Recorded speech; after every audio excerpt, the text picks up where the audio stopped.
हाँ जी। तत्वों के आकर्षण से परे चली जाए उसको कहते हैं गति। तो सदगति किसे? 5 तत्वों के शरीर में रहते हुए भी आत्मा आत्मिक स्थिति में बनी रहे, देह के आकर्षण में न आए, उसको कहते हैं सदगति।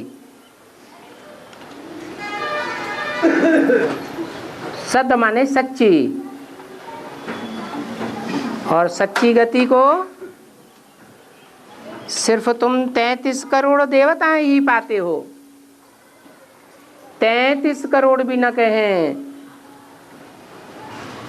सिर्फ 10 करोड़ आत्माएं हैं जो नंबरवार सदगति को पाती हैं।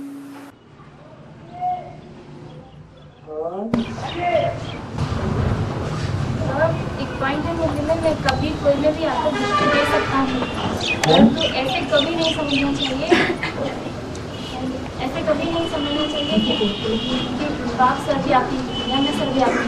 हाँ।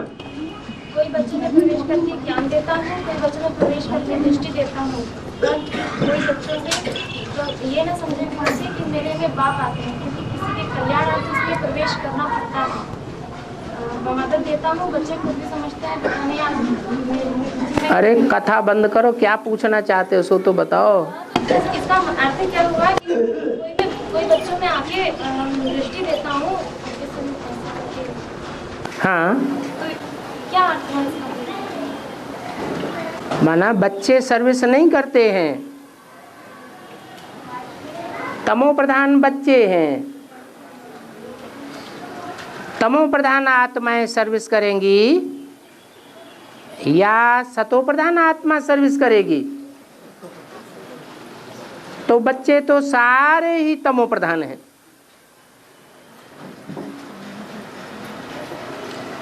मनुष्य सृष्टि के बाप से लेकर के A to Z सब तमो प्रधान है। तमो प्रधान के कैसे संकल्प चलेंगे?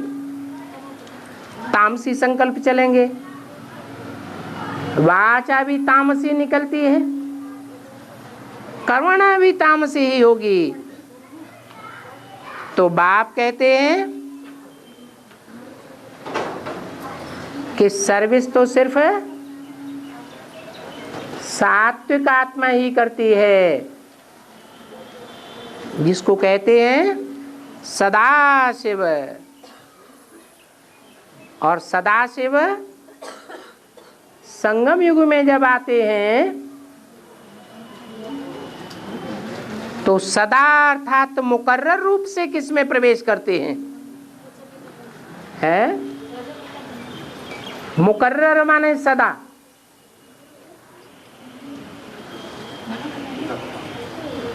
जिसमें मुकर्रर रूप से प्रवेश करते हैं वो ही साबित होता है प्रूफ और प्रमाण के साथ कि ये शिव बाबा का प्रैक्टिकल पार्ट है। बाकी दूसरी आत्माओं में भी प्रवेश करते हैं सेवा करने के लिए। कभी दृष्टि से सेवा करते हैं, कभी वाचा से सेवा करते हैं, परंतु कोई भी बच्चा ये कह नहीं सकता कि मेरे में है शिव बाबा है, क्योंकि इस बात का कोई भी प्रूफ प्रमाण नहीं मिलेगा। और बुद्धिमान बाप के बुद्धिमान बच्चे बिना प्रूफ और प्रमाण के कभी मानेंगे नहीं। अगर मान लेवे तो फिर उनकी श्रीमत पर भी चलना पड़े, फिर तो अनेक भगवान हो जाएंगे। भगवान एक है या अनेक हैं? भगवान तो एक है।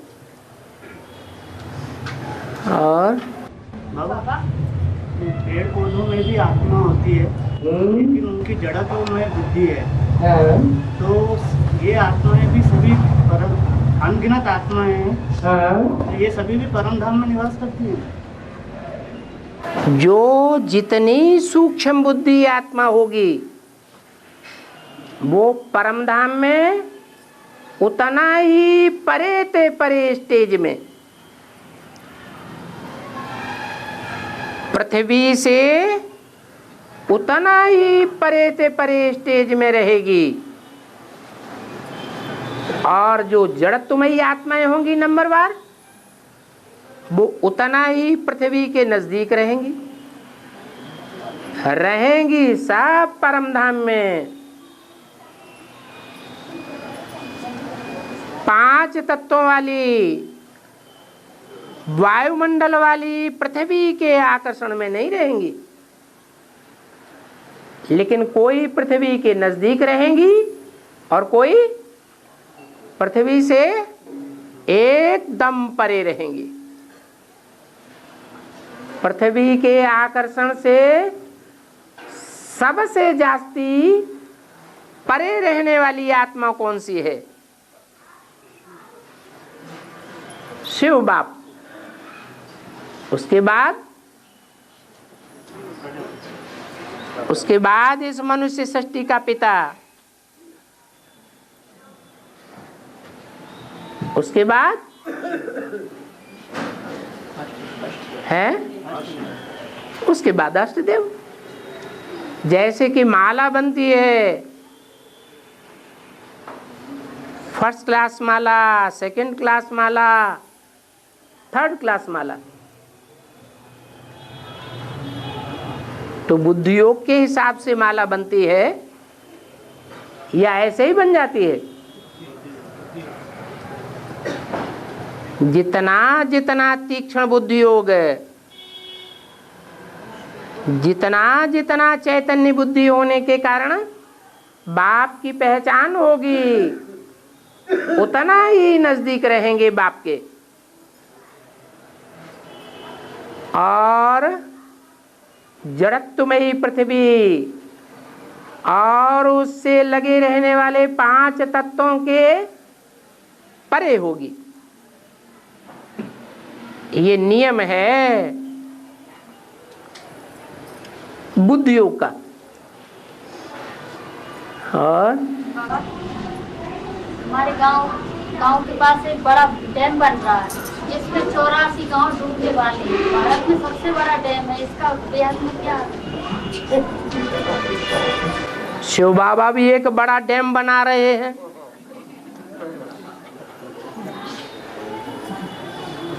उस डैम में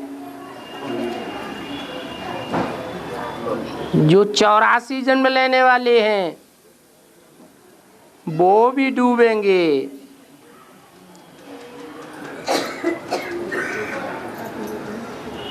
सब डूबेंगे या कोई बचेगा?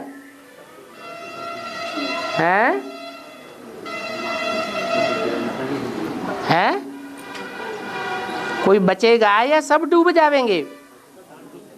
सब नहीं डूबते हैं क्या? बीज बचेगा या नहीं बचेगा? बीज तो बचेगा। माया फाइनल पेपर में सबको डुबावेगी, नंबरवार डुबाएगी या पूरा ही डुबाएगी? नंबरवार डुबाएगी। और नर भी साकार और नारायण भी साकार, फिर नारायण की पहचान कैसे? नर देह अभिमानी और नारायण आत्माभिमानी, तो पहचान नहीं होगी। जो आत्माभिमानी होगा वो निश्चय बुद्धि होगा, या देह अभिमानी होगा वो सदा काल का निश्चय बुद्धि होगा। है जो सदैव आत्माभिमानी रहेगा वही निश्चय बुद्धि होगा और वही संपूर्ण विजयी भी होगा। जो संपूर्ण विजयी होता है 100%, वो ही विश्व का बादशाह बनता है। निश्चय में परसेंटेज होती है तो विजय में भी परसेंटेज बन जाती है। और 12 के जो 9 ग्रुप हैं उनमें 4 स्थापनाकारी, 4 पालना और 4 विनाशकारी हैं हर ग्रुप में। तो ऐसे ही अपनी 12 राशियां हैं क्या? 12 राशियों में 4-4 राशियां इसी प्रकार हैं क्या? और अगर हैं तो कौन सी राशि है स्थापनाकारी, कौन सी पालना, कौन सी विनाशकारी? हर बात हर समय नहीं बताई जाती। जब तक जीवेंगे तब तक पीवेंगे। अभी तो 8 ही क्लियर नहीं हुए हैं,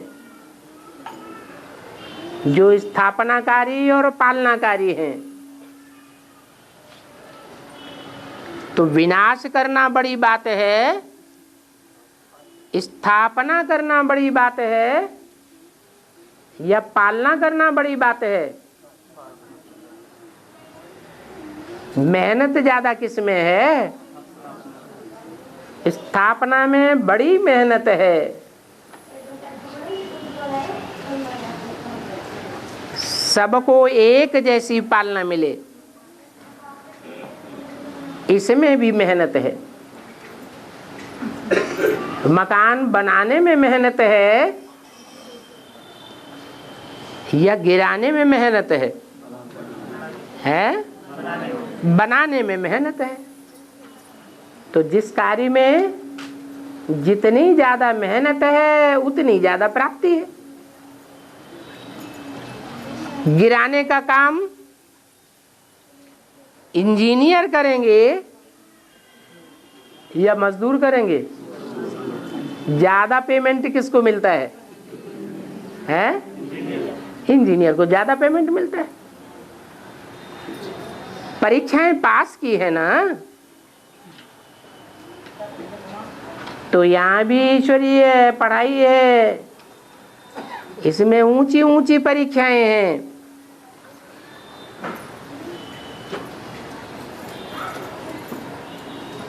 माया फेल कराती रहती है। और बाबा जो बच्चे स्कूल वगैरह जाते हैं तो बाबा हर दिन 4 घंटे अनेक संघ में आते हैं, अनेकों संघ में आते हैं। 4 घंटे संघ में आते हैं स्कूल में जाने के कारण। तो बाबा संघ के रंग से बचने के लिए बाबा क्या करें? पढ़ाई भी तो 2 तरह की है, डॉगली पढ़ाई और गाडली पढ़ाई। तो संघ में आना तो है, लेकिन कौन से संघ में आना है कि नहीं आना है? तो कौन से संघ में आना है? लेकिन बाबा जो अभी अरे कौन सी पढ़ाई के संग में आना है? गॉडली पढ़ाई के संग में आना है, और डॉगली पढ़ाई के संग में नहीं आना है। डॉगली पढ़ाई पढ़ेंगे, संग का रंग लगेगा। कोई कितना भी अपने को खींच के रखे तो भी संग का रंग जरूर लगता है। एक शिव बाबा है, इस सृष्टि पर ऐसा पार्टधारी जिसको संग का रंग नहीं लगता है। बाकी दुनिया की कितनी भी पावरफुल आत्माएं क्यों न हो, कितने भी महान पार्टधारी क्यों न हो, ब्रह्मा जैसे, इब्राहिम जैसे, बुद्ध, क्राइस्ट जैसे पार्टधारी क्यों न हो, उनको भी संग का रंग जरूर लगता है। तो ऐसे संग के रंग में जाना ही क्यों? आज की जो पढ़ाई है, दुनियावी पढ़ाई, वो नौकर बनना सिखाती है या स्वाधीन राजा बनना सिखाती है? क्या बनना सिखाती है? हैं? नौकर बनना सिखाती है। और भगवान की पढ़ाई क्या सिखाती है? हैं? उस पढ़ाई का नाम ही है राजयोग। राजयोग सीखने वाले ही राजा बनेंगे। अगर पूरा श्रीमत पर चलते रहे तो कैसे संग के रंग में आना है ये बुद्धि जज नहीं कर सकती। तो बाबा इतनी जल्दी छोड़ दें, छोटी क्लास में छोड़ दें तो नॉलेज कितना है? दुनिया का भी नॉलेज चाहिए ना बाबा। दुनिया का भी चाहिए तो डागलीपना भी चाहिए। बाबा छोटी क्लास में छोड़ दें पढ़ाई, छोटी क्लास में पढ़ाई छोड़ दें। छोटी हो चाहे बड़ी हो, है तो डागली पढ़ाई। पढ़ाने वाले डाग हैं, बिचीज हैं या गार्ड हैं? हैं? रोज अखबारों में बातें निकलती रहती हैं। इस प्राइमरी टीचर ने इस बच्चे बच्ची के साथ ऐसा ऐसा दुष्कर्म किया, तो उस टीचर के क्लास में जो वाइब्रेशन फैलते होंगे वो डागली पढ़ाई के फैलेंगे या गॉडली पढ़ाई के वाइब्रेशन फैलेंगे? है? डागली पढ़ाई के वाइब्रेशन फैलेंगे। और बाबा जैसे किसी की मृत्यु यदि दुर्घटना या हृदय रुकने से होती है, उसको कहते हैं कि इसकी अकाले मृत्यु है। पर ड्रामा में यदि उसकी मृत्यु ऐसी लिखी है तो अकाले कैसे हुई? लिखी किसने? जो कुछ भी लिखा गया प्रारब्ध में, उस लिखने का जिम्मेवार कौन? स्वयं आत्मा जिम्मेवार है। स्वयं आत्मा ही अपना भाग्य बनाने वाली है, अपना भाग्य बिगाड़ने वाली है। आत्मा स्वयं का शत्रु है, आत्मा स्वयं का मित्र है। मित्र कब है?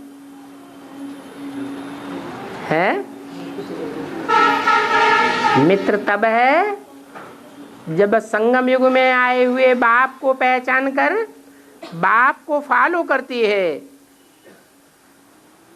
बाप की श्रीमत पर चलती है, तो आत्मा आत्मा का मित्र है। और बाप की श्रीमत का उल्लंघन करती है, मनमत पर चलती है, दूसरे मनुष्यों की मत पर चलती है, तो आत्मा आत्मा का शत्रु बन जाती है। और आप कहते हैं पावन बनने बिगड़ से नहीं भूलेंगे। आत्मोदय में बाबा ने कहा है पावन बनने बिगड़ तो मेरे पास नहीं आवेंगे। नहीं आ सकेंगे। इसका मतलब क्या है? चलो मतलब की बात छोड़ो, आप पूछना क्या चाहते हैं? हैं? बाबा के पावन बनने का पूछना है। पावन बनने का तरीका तो बता दिया अपन को। आत्मा समझ, बाप को याद करो। बाबा ने कहा है पावन बनने बिना मेरे पास नहीं आवेंगे। अगर पावन नहीं बनेंगे तो मेरे नजदीक नहीं आ सकेंगे। इसका अर्थ पूछना है। इसका अर्थ है कि मैं जिस तन में आकर के पार्ट बजाता हूं, वो आत्मा भी 84 जन्म का पार्टधारी है या नहीं है? हैं? 84 जन्मों का पार्टधारी है। उस पार्टधारी के लिए ही बोला है। इस सृष्टि पर सदा कायम कोई चीज है नहीं। सदा कायम एक ही शिव बाबा है। तो जो शिव बाबा 84 जन्मों में पार्टधारी है, पहचान में तो सिर्फ संगम युग में आता है, बाकी जन्मों में पहचान में नहीं आता है।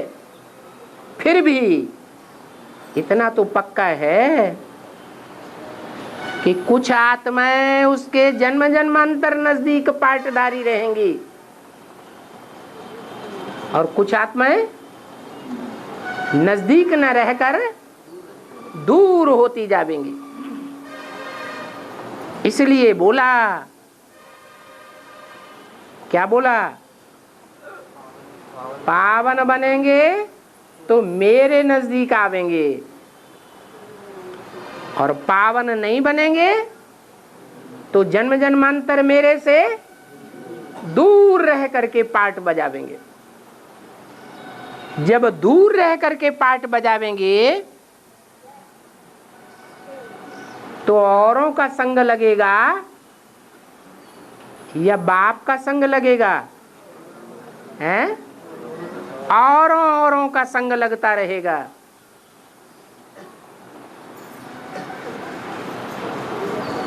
तो घाटा होगा या फायदा होगा? घाटा होता जाएगा। और याद ही बन रहे तो महीने तो पास में ही बने रहेंगे। बिल्कुल बने रहो ना। हैं? किसी ने मना किया क्या? हैं? सोचते हैं तो बाबा भी नजदीक आने के लिए सोचेंगे। हाँ, बाप की महिमा में और देवताओं की महिमा में बहुत अंतर है, परंतु मुख्य अंतर क्या है? सारा ही तो अंतर है। 32 गुणों का जो चित्र दिया हुआ है, उस चित्र में जो बाप के गुण है, महिमा है, वो महिमा देवताओं की है नहीं? देवताओं की महिमा अलग है। सर्वगुण संपन्न, 16 कला संपूर्ण, संपूर्ण अहिंसक, मर्यादा पुरुषोत्तम। तो बाप इस सृष्टि पर जो पार्ट बजाता है वो सर्वगुण संपन्नता का पार्ट बजाता है क्या? और बजाता है तो सदैव बजाता है या कभी कभी बजाता है, कभी नहीं बजाता है? या देवताओं के साथ देवताओं जैसा पार्ट बजाता है और असुरों के साथ असुरों जैसा पार्ट बजाता है? अंतर है या नहीं है? जैसे ब्रह्मा जैसी आत्माएं हैं, देवताई सृष्टि का पहला पत्ता है, तो वो पहला पत्ता संगम युग में जो प्रैक्टिकल शरीर रहते रहते पार्ट बजाया, वो सदैव देवताओं का जो गुण राज है, सहन शक्ति,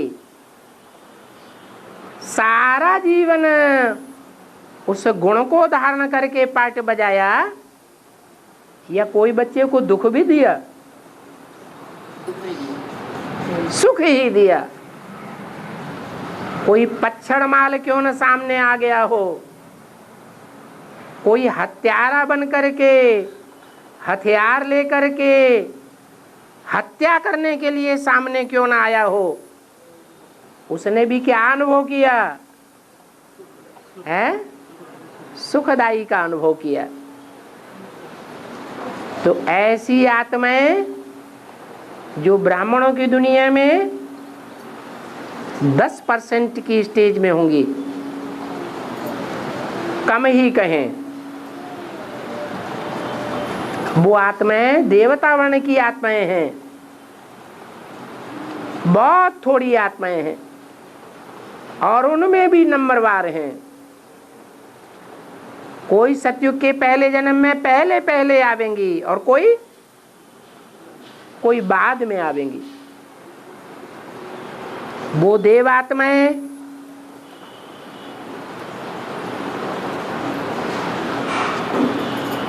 और संगम युग में जो बाप से बादशाही लेते हैं विश्व की, उनको देवात्माएं कहेंगे। है? कहेंगे हैं? या भगवान भगवती कहेंगे? भगवान के बच्चे भगवान भगवती की स्टेज वाले हैं। 100% देवताएं नहीं कहेंगे। भगवान अगर इस सृष्टि पर 16 कला संपूर्ण सर्वगुण संपन्न बन करके आ जाए तो दुनिया में जो कलाहीन है, अंधेरा फैलाने वाले हैं, अज्ञान ही अज्ञान फैलाने वाले हैं,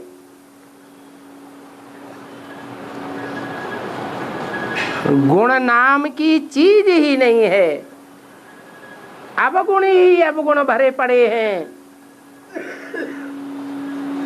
उनको कितना भी ज्ञान सुनाया जाए तो भी अवगुण के अवगुणी ही बनकर रहेंगे। जैसे बोला जाता है कुत्ते की पूंछ 12 साल तक जमीन में गाड़ करके रखी जाए सीधी करके, फिर निकाली जाएगी तो टेढ़ी की टेढ़ी ही निकलेगी। जैसे गीता में कहा गया है मूढ़ा जन्मनि जन्मनि, वो मूर्ख आत्माएं जन्म जन्मांतर नरक की योनि में जन्म लेती रहती है। तो वो अवगुण ही संपन्न है या गुण संपन्न है? अवगुणी है, उनका विनाश कौन करेगा? देवात्माएं उनका विनाश करेंगी क्या? करेंगी? नहीं करेंगी। तो ये पाठ शिव बाबा का है, महारुद्र का है, महान रौद्र रूप धारण करने वाले बाप का है, और फिर उसके बच्चे भी हैं जो रुद्रगण कहे जाते हैं। अड़भंगा पार्ट है, कोई की समझ में न आने वाला पार्ट जल्दी समझ में आने वाला नहीं है। और है अरे खाना ना खा के आए कि नहीं? थोड़ा जोर से बोलो, भाइयों को तो सुनाई पड़े। संगम की जो लक्ष्मी नारायण है ये राधा कृष्ण को जन्म देती है। वे सतयुग में राजधानी करती है, तो ये संगम की लक्ष्मी नारायण कहाँ रहते हैं? सतयुग में जो राधा कृष्ण बच्चे पैदा होंगे तो पैदा होते ही क्या माँ बाप को मार डालेंगे? है? फिर जब वो राज करेंगे तब ये कहाँ करेंगे? कौन राज करेंगे?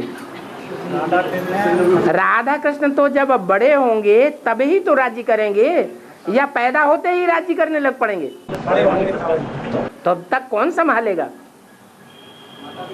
माँ बाप ही संभालेंगे। बाद में कहाँ करेंगे? बाद में कहाँ जाएंगे? वो 84 जन्म लेंगे, नीचे उतरते जाएंगे। सदा एक सा समय किसी का सुना और नहीं देखा है। कोई हर जन्म में विश्व का बादशाह बन सकता है क्या? बन सकता है? नहीं बन सकता है। विश्व की बादशाही तो सिर्फ बाप ही संगम युग पर आकर देते हैं, और उस विश्व की बादशाही में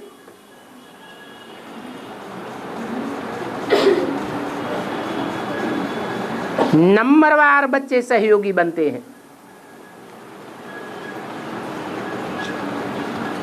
कोई राज्य अधिकारी के रूप में सहयोगी बनते हैं, कोई महारानी के रूप में सहयोगी बनते हैं, कोई छोटे मोटे राज्य अधिकारी बनते हैं, कोई साहूकार फर्स्ट क्लास प्रजा बनते हैं। वो प्रजा भी तो राजा को सहयोग देती है या नहीं देती है? नहीं देती है। देती है। कोई सेकंड क्लास, कोई थर्ड क्लास प्रजा बनते हैं, कोई फोर्थ क्लास प्रजा भी बनते हैं। सारी राजधानी स्थापन होती है। टोटल राजधानी की संख्या कितनी है?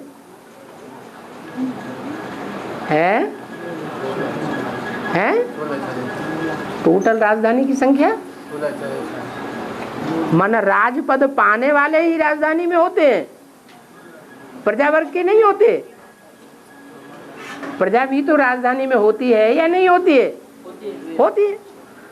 तो टोटल संख्या कितनी हुई है? 9 लाख। 9 लाख शरीर होगा उनका है। विश्व की बादशाही, उस विश्व की बादशाही में 9 लाख का शरीर होगा कि 4.5 लाख का शरीर होगा? 4.5 लाख सशरीर होंगे। और 63 जन्मों का पाप कर्म आत्मा के ऊपर चढ़ा हुआ है। तो एक जन्म में किए हुए पाप कर्म के आधार पर उसको अगला शरीर मिलता है और उसके द्वारा वो पाप कर्म होती है। तो जो कहते हैं कि उस पर 63 जन्मों का पाप चढ़ा हुआ है, तो हर जन्म में तो वो उसको भोग रहा है ना, पिछले जन्म से। कर्म चाहे पाप कर्म हो और चाहे पुण्य कर्म हो, पाप कर्म या पुण्य कर्म करने की जो गति होती है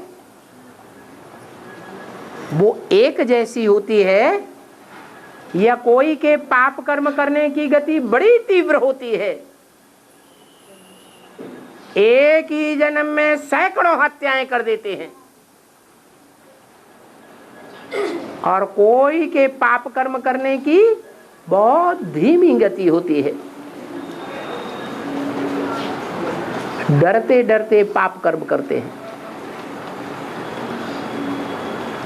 कोई की पुण्य कर्मों की गति बड़ी तीव्र होती है और कोई की बहुत धीमी गति होती है। तो हिसाब ये है कि जिनकी बहुत तीव्र गति होती है पाप या पुण्य कर्म करने की, उनको तीव्र गति से फल मिलेगा, जल्दी फल मिलेगा या देर में फल मिलेगा? है जल्दी मिलेगा। फल भी तीव्र गति से पाएंगे, अगले जन्म में ही उनको फल मिल सकता है। ये भी हो सकता है कि एक जन्म में ही सिपाही से सम्राट बाबर ही बन जाए। ये भी हो सकता है कि एक ही जन्म में महारानी विक्टोरिया का वजीर बन जाए। इतनी तीव्र गति होती है।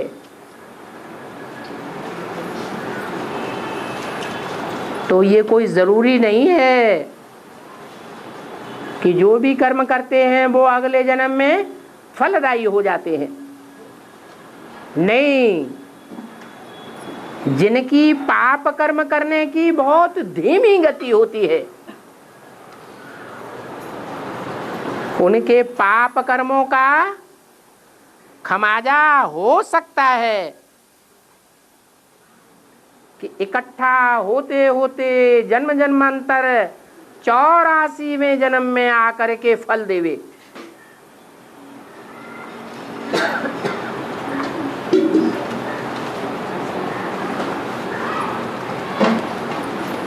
ये नियम नहीं है कि हर जन्म में उसका फल मिल जाता है। और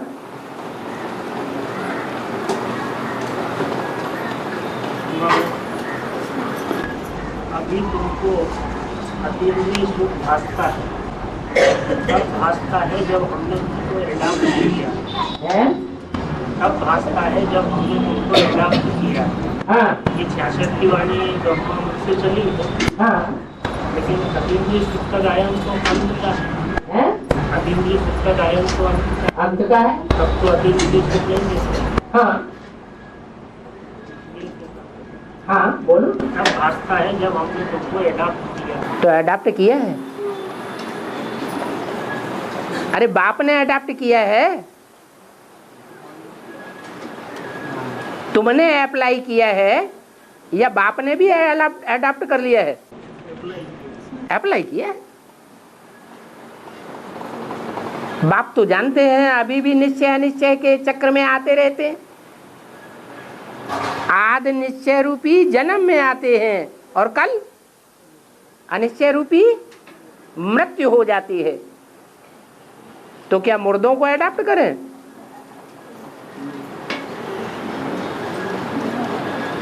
और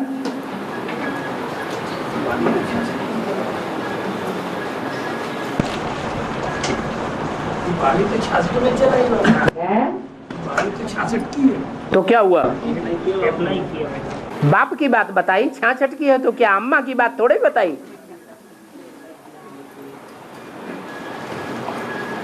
और पति पावन पहचान क्या है? कैसे पहचान? पति को पावन की पहचान क्या है? वो पति जो पतित होगा, जितना परसेंटेज में पतित होगा उतना परसेंटेज में दुखदाई भी होगा, और जितना पावन होगा उसी परसेंटेज में सुखदाई भी होगा। और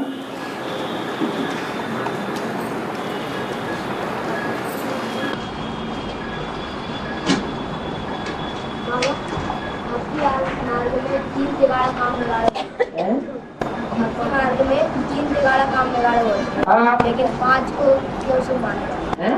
5 को शुभ क्यों माना? 5 को शुभ क्यों माना? 5 पांडव हैं, पंडा के बच्चे पांडव, तो 5 शुभ हैं या अशुभ हैं? शुभ हैं। और 3 तिगाड़ा, जैसे टिबाटा होता है, 3 रास्ते जहां जुड़ते हैं, वो 3 रास्ते जहां जुड़ते हैं उसकी यादगार है त्रिमूर्ति रास्ता। ब्रह्मा का रास्ता, विष्णु का रास्ता, शंकर का रास्ता। एक इधर जाता है, दूसरा उधर जाता है, तीसरा इधर जाता है। तो संपूर्ण बनने से पहले ये तीनों ही मूर्तियां विपरीत मुख वाली हैं या एक दूसरे से सन्मुख मुख वाली हैं? हैं? विपरीत मुख वाली हैं। इसलिए बोला जाता है 3 तिगाड़ा काम बिगाड़ा। एक को पकड़ना है या 3 को पकड़ना है? एक को पकड़ना है, और एक भी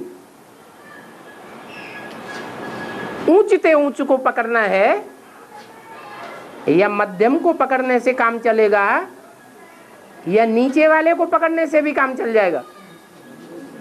है?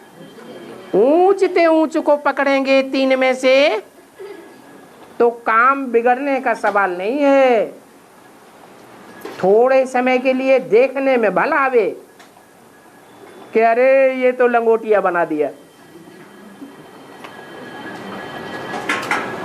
लेकिन रिजल्ट में विश्व का बादशाह साबित होगा या लंगोटिया साबित होगा? विश्व का बादशाह साबित हो जाएगा। और हाँ, हमारे गांव में एक सांप निकला था गांव के बाहर। तुम्हारे गांव की बड़ी महिमा है। 5 फट का था। हाँ, 5 फट। तुम्हारे गांव में तुम आत्मा हो कि शरीर हो? आत्मा। आत्मा का गांव 84 जन्म वही बना रहा क्या है? तुम्हारी आत्मा का गांव 84 जन्म में वो ही था क्या? हाँ बोलो। 5 पन का था वो सांप। वो सांप 5 पन का था। हाँ तो क्या हुआ? हाँ और गणेश की 2 पत्नी रिद्धि सिद्धि दिखाई। हाँ बेहद में कौन है बाबा? गणेश जो देवता है वो सतयुग का देवता है, त्रेता का देवता है, द्वापर का देवता है। यह द्वैतवाद जब संपूर्ण स्टेज को पकड़ता है उस कलयुग का देवता है।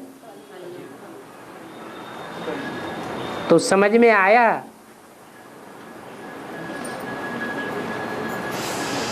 कि द्वैतवाद कहां से शुरू होता है?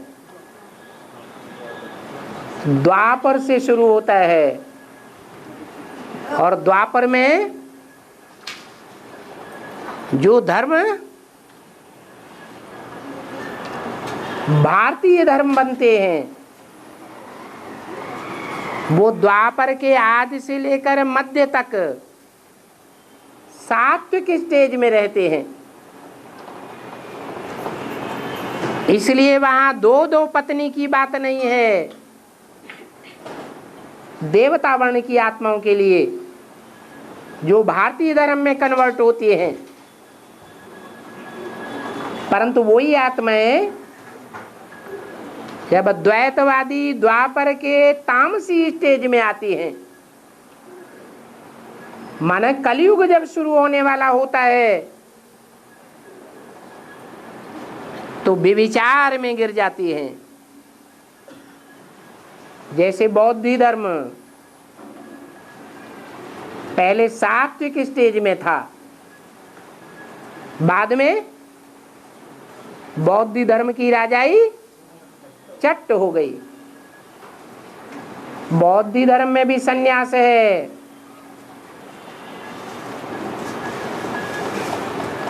और उससे निकला सन्यास धर्म, वो भी सन्यासी है, द्वैतवादी हैं, एक बाप को नहीं जानते हैं। संगम युग में भी उन्होंने एक बाप को नहीं पहचाना।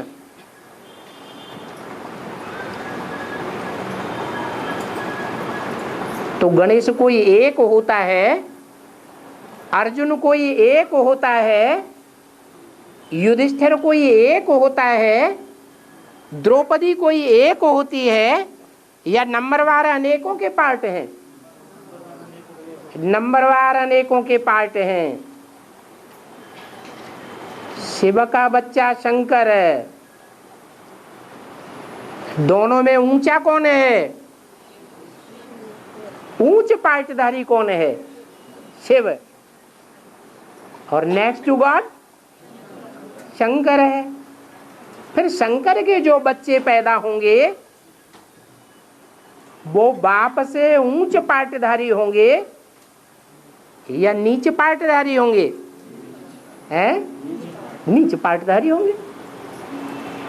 तो नीच पार्टधारियों में बड़ा बच्चा है कार्तिकेय, एक मुख से बात करता है या 6 मुखों से बात करता है? 6 मुखों से बात करने वाला है। 6 आस्तिक धर्मों में भावना बैठ जाती है, नंबरवार। इसलिए सन्मुख कहा जाता है। और उसकी पूजा उत्तर भारत में होती है, मान्यता उत्तर भारत में होती है या दक्षिण भारत में मान्यता होती है? बाबा ने बोला है दक्षिण भारत है भारत का विदेश, तो वो विदेशियों की बीज रूप आत्मा है। विदेशियों में बड़े से बड़ा पावरफुल से पावरफुल धर्म कौन सा है? विदेशियों के बीच, विधर्मियों के बीच बड़े से बड़ा पावरफुल धर्म कौन सा है? इस्लाम धर्म।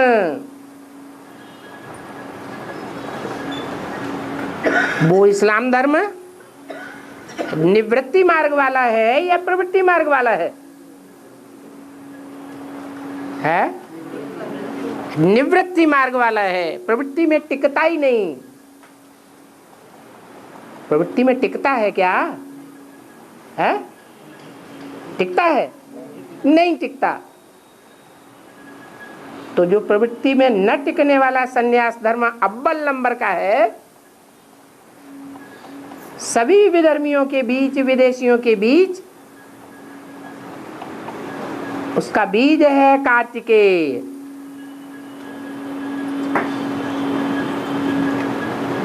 बल भगवान बाप आ जाता है।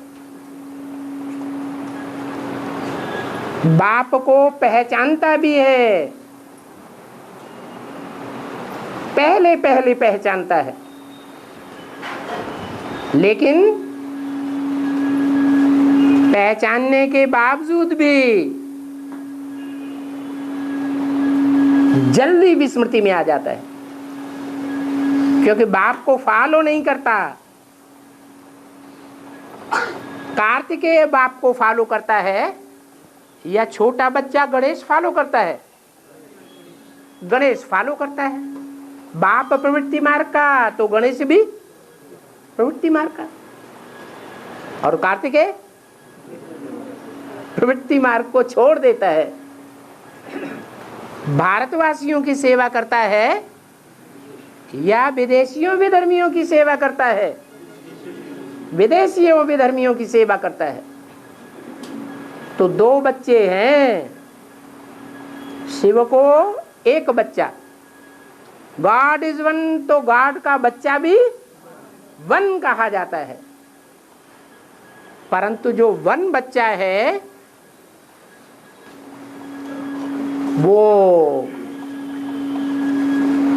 जन्म मरण के चक्र में आने वाला है या जन्म मरण के चक्र से शिव की तरह न्यारा है? चक्र में आने वाला है। इसलिए उससे जो संतानें पैदा होती हैं वो भी दो प्रकार की हैं। एक गणेश जैसी संतान और एक कार्तिकेय जैसी संतान। कार्तिकेय पक्का विदेशी है और गणेश स्वदेशी है। जैसे झाड़ के चित्र में दाईं ओर की डालियां बौद्धि, सन्यासी, सिख, स्वदेशी डालियां हैं। उन स्वदेशी डालियों का जो बीज है वो गणेश है तो स्वदेशी, लेकिन स्वधर्मी है या विधर्मी है? विधर्मी है। क्या निशानी है उनको?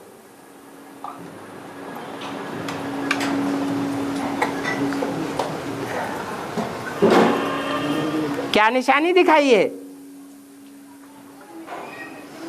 है? अरे मुर्गा तो विदेशियों की निशानी है, मुर्गन स्वामी कहा जाता है। कार्तिकेयों को क्या कहते हैं? मुर्गन स्वामी। मुर्गों की खासियत है कि पहले पहले जगते हैं, अमृत वेला जगते हैं और सबको जगा देते हैं। क्या बोलते हैं? दाता गाओ। किसका गायन करो? दाता का गायन करो, और फिर खुद सो जाते हैं। तो ऐसे ही ब्राह्मणों की दुनिया में जो विदेशियों की बीज रूप आत्मा है, पहले एडवांस ज्ञान में आती तो है, परंतु आने के बाद बहुतों को जगा भी देती है।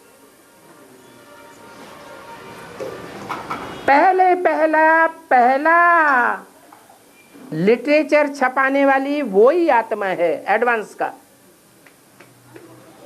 जिस लिटरेचर का नाम था शिव का डमरू डम डम बोले, अगम निगम के भेद खोले।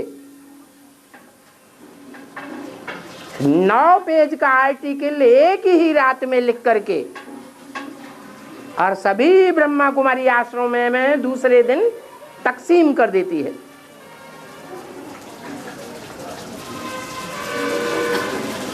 ऐसी पावरफुल आत्मा है जिसे शास्त्रों में ब्रह्मा के 4 पुत्रों में से एक कहा गया है।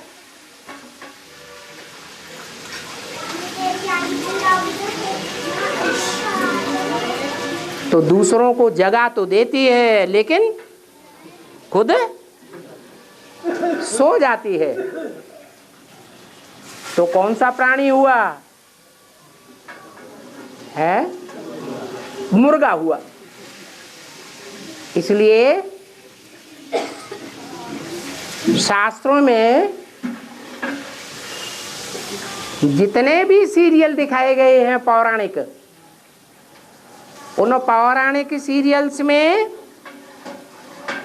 जो राक्षस हैं, उन राक्षसों के सर पर जो ताज लगा होता है उसको ध्यान से देखना।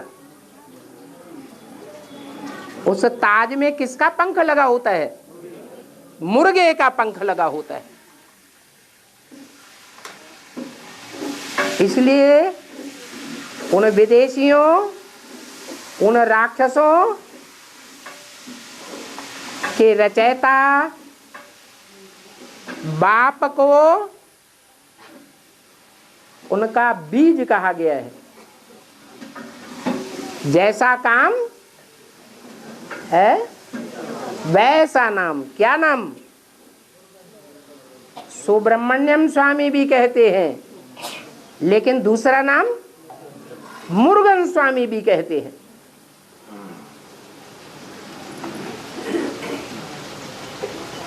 और दूसरा है गणेश।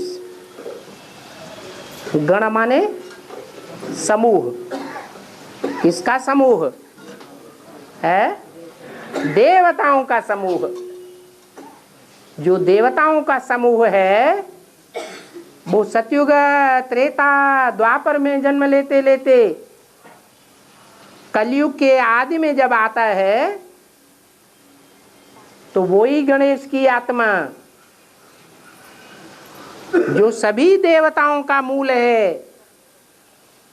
कौन है मूल? देवताओं में पहला देवता कौन है? सतयुग में है ब्रह्मा बाबा उर्फ कृष्ण, पहला पत्ता। वही आत्मा सीढ़ी के चित्र में पहले जन्म में गणेश के रूप में दिखाई गई है। देह अभिमान सारा मुख से लटकता है, जैसे कि मुख में सारा देहबान भर गया।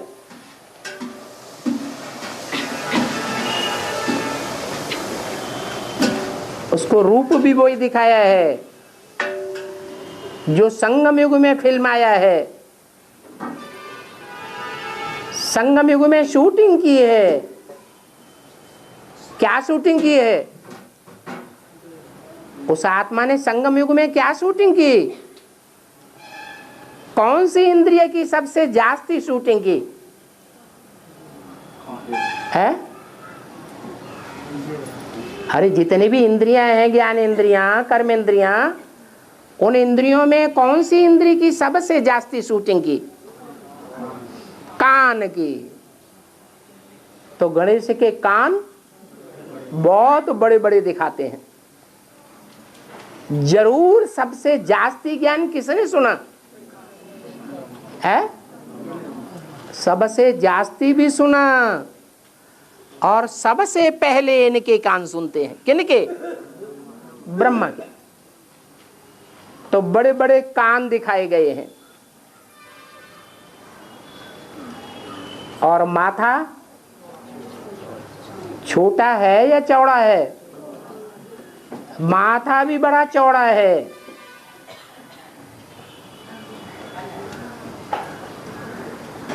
बुद्धिमान नर है, बुद्धिमान है या बुद्धू है? बुद्धिमान है। क्यों बुद्धिमान है? किस अर्थ में बुद्धिमान कहें? मनन चिंतन मंथन तो नहीं किया, किया नहीं किया, फिर बुद्धिमान किस अर्थ में है? बाप को पहचानता था जो याद किया? पहचानता था है? अगर बाप को पहचाना होता तो संस्था का नाम ब्रह्मा कुमारी विद्यालय रखता या बाप के नाम पर संस्था का नाम रखता? बाप का नाम पहले रखता। वो बात तो शिव बाबा को बतानी पड़ी मुरलियों में। ये ब्रह्मा कुमारी विद्यालय नाम रंग है। ब्रह्मा कुमार कुमारी अपन को कहते हो, ये रंग है। लिखना चाहिए प्रजापिता ब्रह्मा कुमार कुमारी, प्रजापिता ब्रह्मा कुमारी ईश्वरी विश्वविद्यालय। तब 66 से नाम सुधारा गया है। इससे साबित होता है कि ब्रह्मा को बाप की पहचान नहीं थी, तो भी माथा चौड़ा क्यों दिखाया गया है? माथा चौड़ा तो है, लेकिन वो चौड़ा माथा मनुष्य का है या जानवर का है? जानवर का है, मनुष्य का नहीं है। जानवर बुद्धि के हिसाब से विकसित बुद्धि है, मानवीय बुद्धि नहीं है। फिर भी आज की दुनिया के हिसाब से बाबा कहते हैं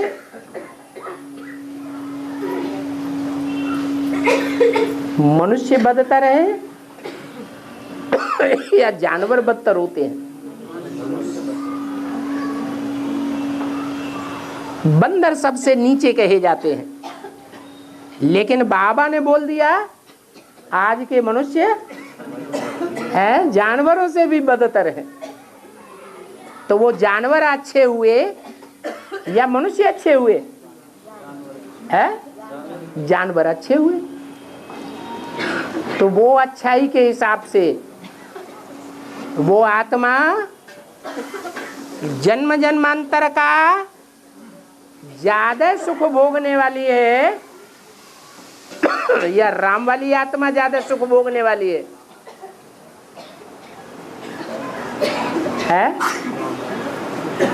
ज्यादा सुख कौन भोगता है?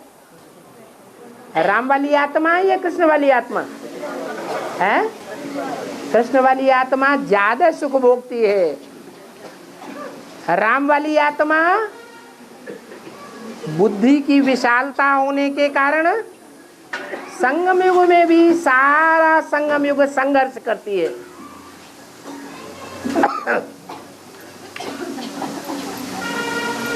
संघर्ष करती है तो संघर्ष करने में खून ज्यादा बहता है, या जो संघर्ष नहीं करती है रानियां उनका खून ज्यादा बहता है? शारीरिक रूप से देखा जाए तो रानियां ज्यादा सुखी रहती है, और राजाएं जन्म जन्मांतर युद्ध में खून बहाते रहते हैं। तो सुख शरीर से मिलता है या आत्मा से मिलता है? शरीर से मिलता है?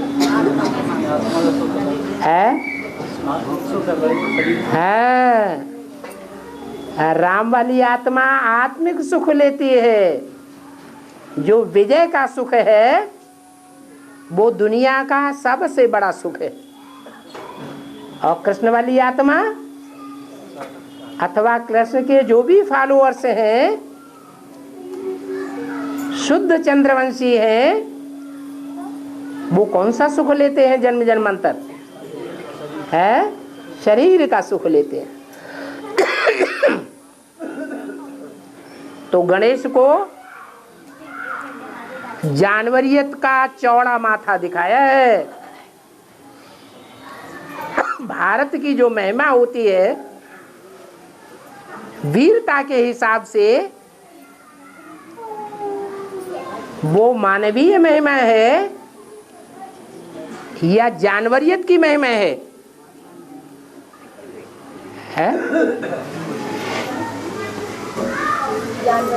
जानवर की महिमा है। भारत के जो वीर हुए हैं, शिवाजी हुए, महाराणा प्रताप हुए, पृथ्वीराज चौहान हुए, जिन्होंने विदेशियों से मुकाबला किया, उन्होंने जानवरियत के आधार पर मुकाबला किया या मानवीय आधार पर मुकाबला किया?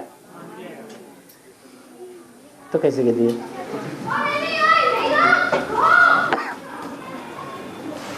तो दो बच्चे दिखाए गए हैं। शिव को एक बच्चा शंकर और शंकर को दो बच्चे कार्तिकेय और गणेश। राम को भी कितने बच्चे दिखाते हैं? नाम क्या है? लव। शारीरिक प्यार के हिसाब से देखा जाए तो कौन से धर्म में शारीरिक प्यार सबसे ज्यादा और सबसे सुख शारीरिक लेता है? इस्लाम धर्म। तो उसकी बीज रूप आत्मा का नाम है लव। लव माने है अंग्रेजी का शब्द है या हिंदी का शब्द है? अंग्रेजी का शब्द है। अंग्रेज देवान के सुख को सुख मानते हैं या आत्मा के सुख को सुख मानते हैं? आत्मा को तो पहचानते ही नहीं। तो एक बच्चा है लव, देह का सबसे जास्ती सुख लेने वाला, और दूसरे बच्चे का नाम कुश। कुश होती है एक घास। उस घास का जो ऊपर का हिस्सा होता है वो कांटे की तरह होता है, उसको कहते हैं कुशा घास। उसका नाम रखा गया है कुश। कुश अर्थात कांटे की तरह दुख देने वाला। कौन सा धर्म हुआ? क्रिश्चियन धर्म। जब दुनिया का विनाश होगा, सारी दुनिया का विनाश होगा, तो उस विनाश का मूल निमित्त कौन से धर्म की आत्माएं बनेंगी? कैसे? जो एटॉमिक एनर्जी तैयार करते हैं वो सारी दुनिया के लिए दुखदाई बन जाते हैं। इसलिए उनका नाम रखा है कुश। राम को भी वही दो बच्चे दिखाए गए हैं। वही राम वाली आत्मा है, वही शंकर वाली आत्मा है। दोनों के दो प्रकार की रचनाएं दिखाई गई। शंकर को दिखाते हैं कार्तिकेय और गणेश, और राम को दिखाते हैं लव और कुश। और भक्ति मार्ग में शंकर के विवाह के समय दुर्वासा मुनि ने आके उन्हें श्राप क्यों दिया? किसको? शंकर को। हाँ, क्या शाप दिया? अरे पूरी बात देखा करो ध्यान से। शाप याद ही नहीं है, शाप क्यों दिया? ये शादी नहीं हो सकती। ये शादी नहीं हो सकती, बोले नहीं होगी। नहीं होगी? फिर हुई तो हुई, पर उसमें कोई युक्ति निकाली बाबा। हाँ हाँ हुई तो हाँ। और यहाँ पर कोई भी पति को आने का हुक्म नहीं है हाँ जी, जब तक पवित्र रहने की प्रतिज्ञा ना करें। कोई विद्यालय हो, कोई ऑफिस हो, कोई भी संस्था हो, कोई भी संगठन हो, उसके अपने कुछ कायदे कानून होते हैं या नहीं है? जैसे रेलवे डिपार्टमेंट है, उसमें कायदा कानून बना हुआ है कि रेलवे स्टेशन में टिकट लिए बगैर कोई प्रवेश नहीं कर सकता। लेकिन करते हैं या नहीं करते हैं? करते तो हैं। और करने वाले पकड़े जाते हैं कि नहीं पकड़े जाते हैं? फिर उनको दंड मिलता है या नहीं मिलता है? वो तो भ्रष्टाचारी गवर्नमेंट है, उसमें तो कभी दंड मिले या न भी मिले। और ये तो श्रेष्ठाचारी रूहानी गवर्नमेंट है।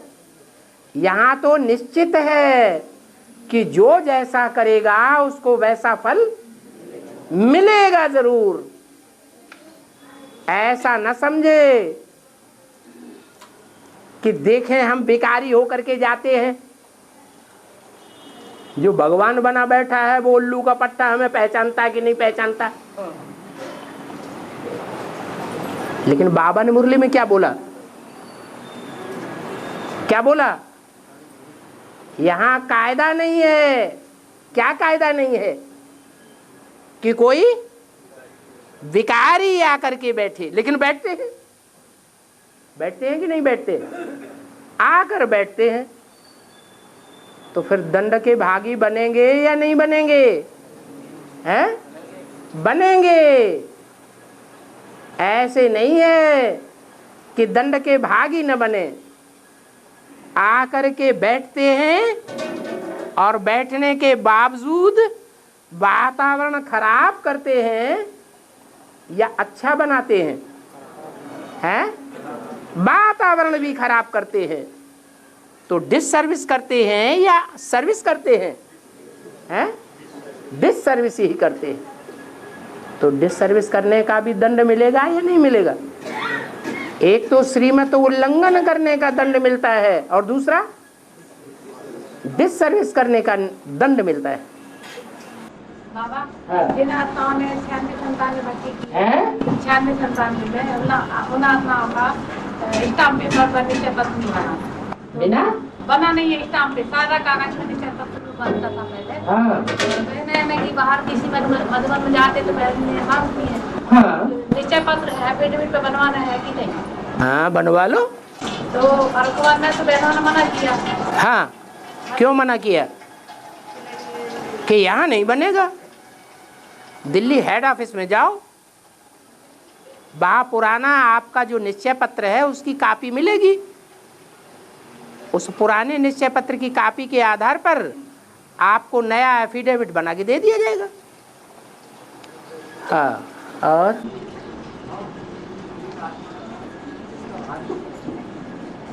एक आत्मा जिसका भाग्य एक आत्मा जिसका भाई दुनिया से ठीक संबंध, ठीक संबंध नहीं है। घर वालों के साथ अच्छे संबंध हैं? घर वालों के साथ अच्छा ही संबंध। घर वालों से अच्छे संबंध है। एक आत्मा जिसके घर वालों से ठीक संबंध नहीं, लेकिन बाहर वालों से ठीक संबंध। हाँ दोनों में से है? दोनों में से कौन सा श्रेष्ठ? जिसका घर वालों से अच्छा संबंध है वो ही अच्छा है। खैरात कहाँ शुरू करनी है? खैरात घर से शुरू करनी चाहिए या बाहर से?